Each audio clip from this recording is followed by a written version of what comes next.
और लक्ष्मी चंद कहे पार बसते बहु सुती ना जगाणी चाहिए नई बहु नहीं ब्याह चली मैं ताता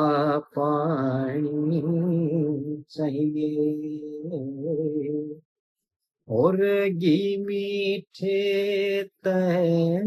नाक चढ़ावे जब समझाई चाहिए सोच समझ के राह रस्ते शरे लखन लाणी